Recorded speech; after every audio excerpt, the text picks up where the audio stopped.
Pastor Jared here.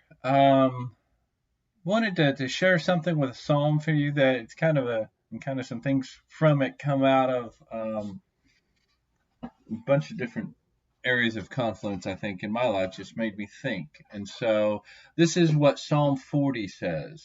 Starting at verse 1, I'm reading 1 through 3. It says, I waited patiently for the Lord. He inclined to me and heard my cry.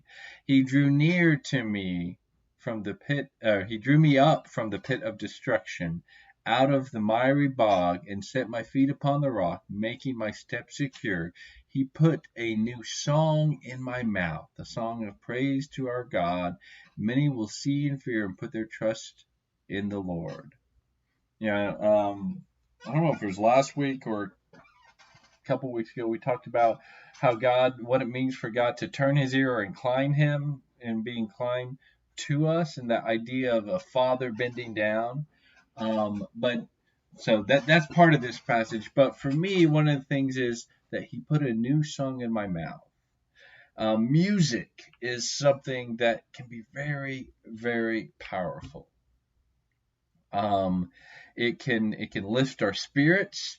It can also temper our moods. I mean, if you look at movies and TV, music is used to really tell us what to feel a lot of times, and how it's used, how it's going, and it's used to foreshadow. It's used to kind of make a point. And so there's something powerful in that, and I think it's interesting. David didn't say, well, he put new prose in my mouth. He put a new principle in my mouth. Put a new song. And there's something about voicing things. My daughters and I, as we've been going to school, we're listening to C.S. Lewis's Chronicles of Narnia. And right now we're listening to the Magician's Nephew. And we just it's a wonderful book. But in the book, the land of Narnia is created by Aslan.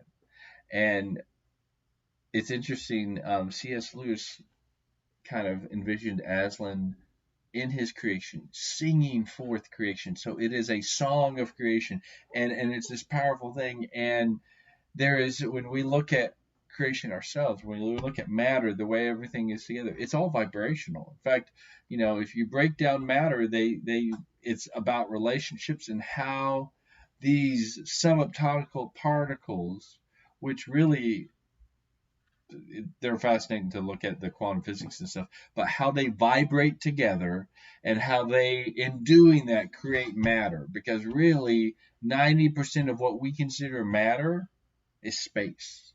But it's how these relationships, how these particles vibrate together to create something solid. And so there is something interesting about the idea of sound and song, and I think that's powerful, and I think that's part of why we're designed to understand there is something powerful there. That's why God, that David said, He gave me a new song. Not, a new idea, a new principle, a new set of rules or something like that, but He gave me a song. And I think that's powerful, because sometimes we need to realize that it's important to speak things. It's important to, when we worship in worship service, we usually sing songs. That is one way to worship, and there's a reason it is primarily what we think of when we think of worship, is because we understand instinctively there is power in song. So my question is, what song are you singing in your life?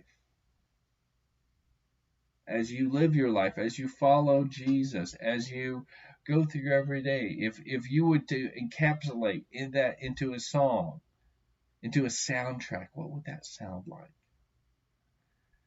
And are we singing the new song God has given us?